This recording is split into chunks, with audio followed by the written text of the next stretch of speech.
Former Republican Congressman Devin Nunes, who is affiliated with Donald Trump's social media platform Truth Social, appeared on Fox News the other day, and he unleashed a dizzying array of conspiracy theories when asked about the documents seized from Donald Trump's Mar-a-Lago home as a result of the FBI search warrant. And I actually am not even sure what the total number is. This is really something. The question is about the documents and the search warrant from Maria Bartiromo. And Devin Nunes tries to blame Obama, Benghazi. I mean, it's just completely all over the place. See if you can count the number of completely unrelated conspiracy theories that Nunes mentions here. And the sad thing is, this is what the right is adopting as their perspective on the search warrant.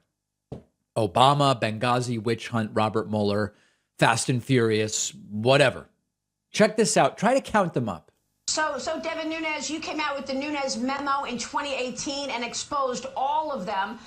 Is it the same documents that they want to have under lock and key that they wanted to get from Trump's home? Well, look, I don't think we know that, because I'm not sure they even got a whole lot of documents anyway. They haven't even accounted for them. But Maria, I would only disagree with Cash. I don't normally disagree with Cash, but I think this actually goes back pre-Russiagate hoax. I think this goes back to the IRS scandal where they targeted conservatives. Now, that's three, okay?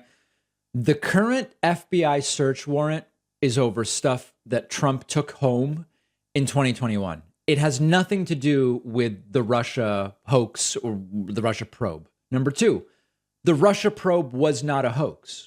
It actually found, there were 34 indictments of individuals and 3 more of companies or something like that. And the IRS scandal where they targeted conservatives wasn't really a thing. It actually turned out that they were more or less equally looking at organizations based on liberal and conservative leaning keywords. I mean, so we're already he's only been speaking for 10 seconds. And we're already 3 conspiracy theories in.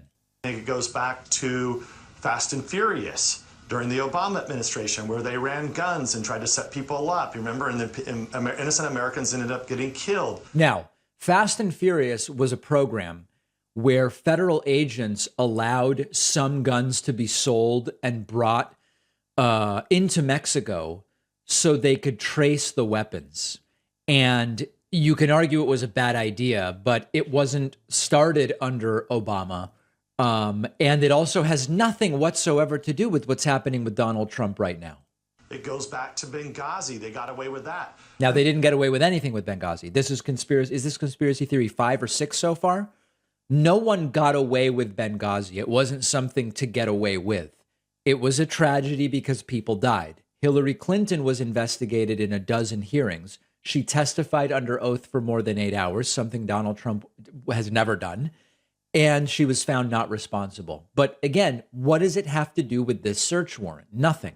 You have to remember, it was late 2015 or 16 that we get to the plan where the Clinton campaign, working with dirty cops at DOJ and FBI and the media, I must say, where they set up to spy on the Trump campaign and ultimately Republicans and frame an innocent man that then led... That never happened. I mean, in 2016, Hillary Clinton did not work with dirty cops and the media to set up to spy on the Trump campaign. It didn't happen. This is the Trump thing. They spied on my campaign. I'm sure some of you have heard Trump say that. They spied on my campaign.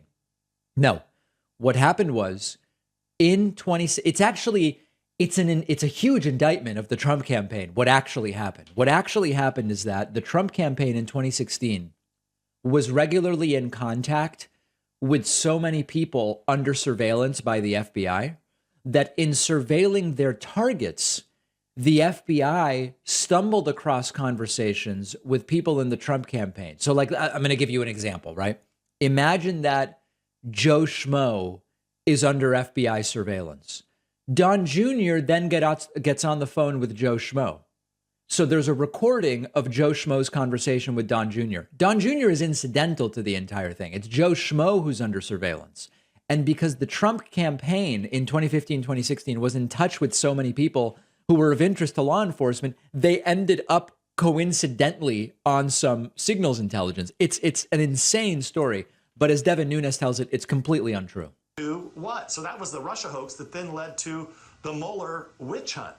So Okay, and again, the Mueller witch hunt led to 34 indictments of people, 3 indictments of companies, recovered more money than it cost, and was unable to say that Donald Trump did not commit obstruction. That's the truth of the so-called Mueller hoax, witch hunt, whatever it is he calls it. Are we up to 7 conspiracy theories here, or maybe 8? This stuff is intertwined, and then you just fast forward, Cash mentioned, the Whitmer case and Jan 6 and whether or not federal agents were involved in that. So you just stare. And that's another conspiracy theory. Were federal agents involved in January 6th? There is no evidence that federal agents were involved in January 6th. This is the inside job conspiracy theory. Some people will just generally cite it and say it was an inside job. It was actually, some people will say it was Antifa or Black Lives Matter. Others will say it was the FBI that actually did the Trump riots. Now, there is a guy named Ray Epps, which many on the right fixated on, a guy who was at the Capitol the day before the riots and I think the day of. And people have asserted without evidence that Ray Epps is an FBI agent. There's no evidence of that. And there's no evidence that federal agents were involved in January 6th. I think that that's 8 conspiracy theories, at least. And then ultimately this leads to what? This leads to something never done in American history before. You had a president's home ransacked by the same goons that were involved in all of this. And I would say that a lot of people have criticized, the And that is not a conspiracy theory, but it's just a very dumb talking point, that this has never been done to a president in American history. That's not really anything. Endless things happen in the world, and at some point, they happen for the first time. No president has done the things that Donald Trump has done before, and so it shouldn't come as such a big shock that the outcomes have also been different. This is absolutely nuts. 8 conspiracy theories in about 90 seconds of Devin Nunes speaking, and all sorts of other deranged and nonsensical statements like this has never happened before and therefore it's bad. And unfortunately, they just nod along on Fox News. Maria Bartiromo and Kash Patel.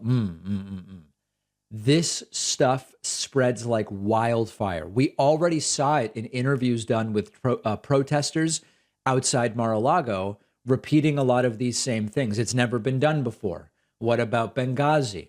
What about Obamagate, which we still haven't even figured out what it is? It works, and it's a circle. They say it because the followers believe it. And because the followers believe it, they're encouraged to continue saying these things. And then it's just a circle of trash rather than a circle of truth. The circle of truth is nowhere to be found.